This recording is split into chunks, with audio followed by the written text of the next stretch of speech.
Hello and welcome to another City Update. I'm Deborah Sedillo Dugan.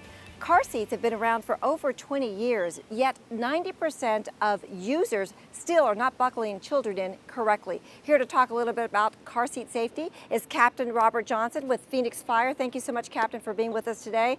Let's start right off with our babies. How do you buckle these little guys in? Okay, well, typically from birth to 2 years old, you want to have the child riding backwards, so that means they're going to be rear facing. This is a rear facing car seat only. Okay, so when you put the child in, and I'll tell you how you put the child in the seat, and then we could talk about how you strap the seat in the car. When you put the child in the seat, buckle the crotch strap,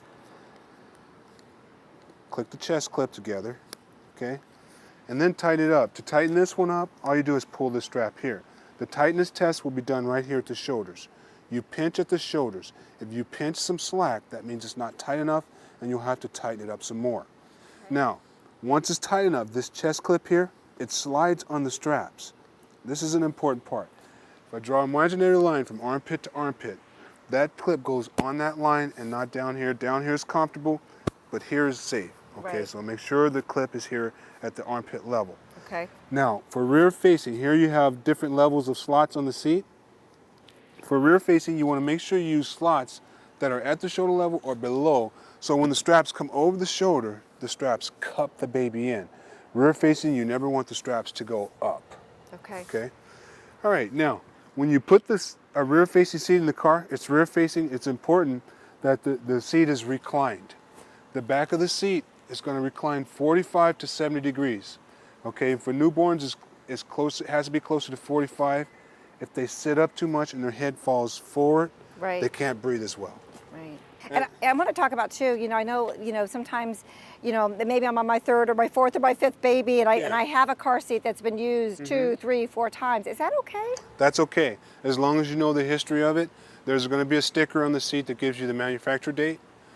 Typically, most car seats, 6 years from that manufacture date, they expire. Okay, but within that 6 years, if the car seat has not been in a crash, is not damaged, yeah, use it. Get all the life out of the seat. But you do need to know the history. If you don't know the history, don't use the seat. And you said something very important, because sometimes if you go to a thrift store, you go somebody, or maybe a neighbor wants to, or you see it at a yard sale, a car seat, that history, knowing that history is really important, because who knows if it wasn't, even a fender bender, car accident could put, a crack, or it just makes it really not usable? Well, you can get into a crash. Sometimes you'll see a crack, but sometimes you may see nothing. Okay. And the seat has been stressed, okay, and it's no longer safe to use. So there's different guidelines you use that, like if you get into a crash, if an airbag deploys in any one of the cars, the seat needs to be replaced. Wow. If anyone involved in the crash has to go to the hospital by ambulance, the seat needs to be replaced. Wow. If any one of the cars has to be towed away, that can't be driven away from the scene, the seat needs to be replaced. Yeah. It's almost like, get your seat replaced, not unless you're the mom and dad and you've used it with your children and you know the history. So, so moving up, this is our baby, our infant. This is the infant. Okay, so we move up to our toddler. You go from rear facing, you go to forward facing. Okay. Okay, and there's, like I say, you typically keep them rear facing till they're 2. For forward facing, there's no really age requirement. Okay, use this forward facing seat as long as you can. Okay. The straps from different seats will have different weight ranges on them. Every strap in a forward facing seat has to go to 40 pounds. But you'll get some seats like this one in particular. This strap is good to 50 pounds. Wow. Some of them are good to 65 pounds. Use this strap as long as you can before you go to a booster. Okay. Okay, now, same guidelines for the straps for putting the child in the seat for rear facing as forward facing. Okay, with buckling the crotch, this here goes at armpit level. The tightness, you test at the chest. The pinching? Yeah. The only difference from using these straps, the difference from rear facing to forward facing, is the slots back here that you use. Rear facing, you want those slots below the shoulders. Forward facing, you want the slots above the shoulders instead of below. Right. So where rear facing, where you wanted the slots to cup the child in, forward facing, you don't want this. Forward facing, you do want the straps to go up. So adjust them to where they're above the shoulders. Okay. And the same thing with the buckling in the actual car. There's a now whole procedure? you'll have to put the seats in the car. There's 2 different ways to install car seats. There's the latch system, where the latch belt, and then there's seat belt. Okay, you're going to use one or the other one. You will not use them together. Okay, so if you use a latch, There's anchors in the seat.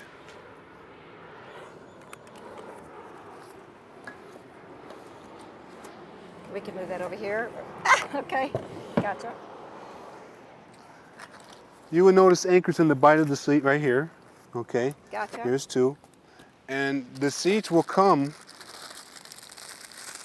with an installation belt that looks similar to this with connectors on the end. Wow. Okay? So you will have to read the directions to find out where the belt path is that they want you to route the belt, put it through the belt path, hook the connectors onto those two anchors, and tighten the seat up. Now wherever the belt path is, wherever that belt path is, you grab the seat where the belt path is, side to side. That seat can't move more than an inch. Gotcha. Okay, Yeah. these are really, really good tips. Okay, so then let's take this little Okay. girl back to her booster area, and maybe you can demonstrate All right. how this needs to be Now, put once in properly. once the child outgrows the rear-facing and the forward-facing Right. seats, okay, we now have in Arizona a booster law. Right. Okay, it was. Fix her hair. It had Okay. we had the booster law went into effect August of 2012. Okay. Okay, that means that if any child that is not 8 years old will have to be restrained in a child's safety seat. Okay, typically that means a 6 and a 7-year-old will be in a booster In a seat. booster seat. Okay. Okay, if a child is not 4'9" and they sit down in the seat without a booster, they'll put the seatbelt on. The lap belt will cross their stomach here. Right. The shoulder belt will touch their neck or Yes, face it's here. on their face. Right? Yes. And what they do is they take it and they put the seatbelt behind them. Which is And not this- any this is- good. Which is not safe. Right. So what the booster does is it lifts them up to position the belt on their bodies in the correct spots. Now by lifting them up, it's going to position the lap belt over the lap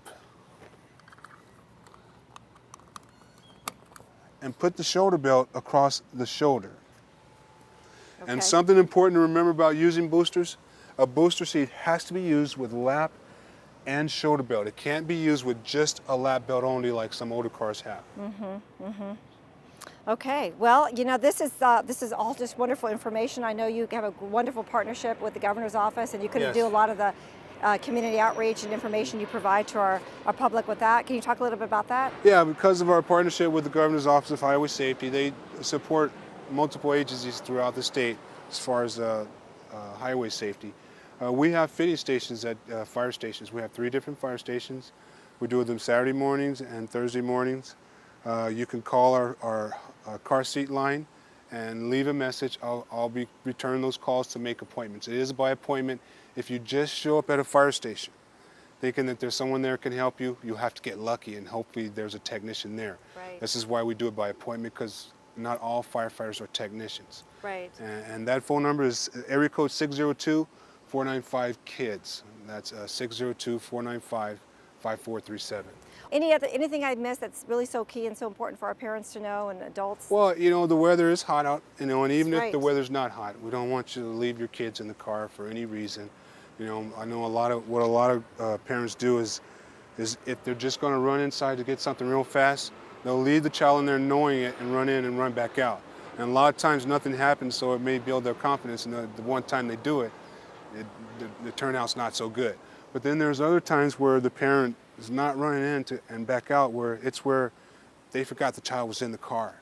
Okay, and then they leave the child in there, and it's too hot in Arizona. If you leave them in there for just a few minutes, it could be life-threatening. It's deadly. So do whatever secret it takes for you.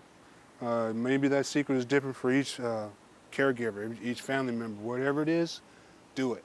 Don't leave your children in the car. It's too hot here. That's right. Yeah. Well, Captain Johnson, thank you so much for your time. We really appreciate You're very, welcome. very key, very, very important information.